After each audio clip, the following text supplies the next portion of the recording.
சமத்துவ கட்சியின் மாநில தலைவர் உழைப்பாளி பூபாலு.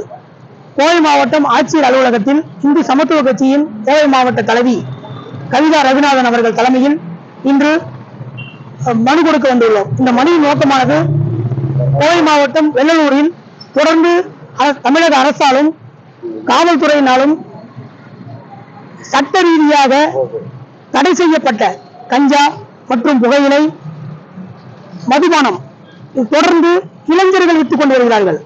இந்த இளைஞர்கள் மட்டும் இவர்கள் வித்து இவர்கள் குறித்து கெடுவதும் இல்லாமல் கோவை மாவட்டத்தில் இருந்தும் பல்வேறு சட்டமன்றங்களில் இருந்து வெள்ளலூர் வந்து இந்த கஞ்சாவை வாங்குவதற்கு இளைஞர்கள் வருகிறார்கள்.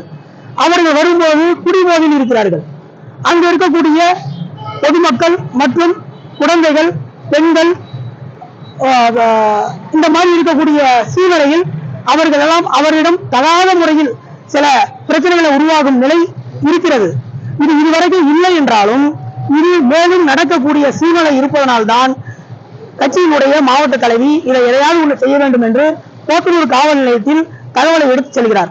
போத்தனூர் காவல் நிலையத்தில் இது சம்பந்தமாக எந்த ஒரு முன்னேற்பாடுகளும் அவர்கள் செய்யவில்லை. நாங்களும் பலமுறை இதை அவர் கவனத்துக்கு எடுத்துச் சென்றோம். இதை அவர்கள் எதுவும் செய்யாத காரணத்தினால் கோவை மாவட்ட ஆட்சியர் அவர்களிடத்தில் இன்று மனுவாக வழங்கியுள்ளோம். அவர்களும் மனுவை ஏற்று இதை சம்பந்தமாக கண்காணிப்பாளர் அவர்களிடம் தெரியப்படுத்துகிறோம் என்று கூறினார்கள்.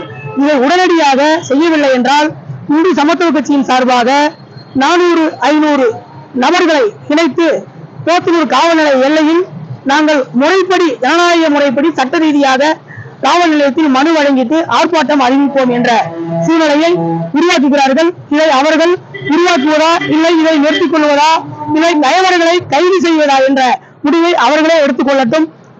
ஆதலால் இன்று மாவட்ட ஆட்சியர் அலுவலகத்திலே மனு கொடுக்க வந்துள்ளோம். நன்றி, வணக்கம்.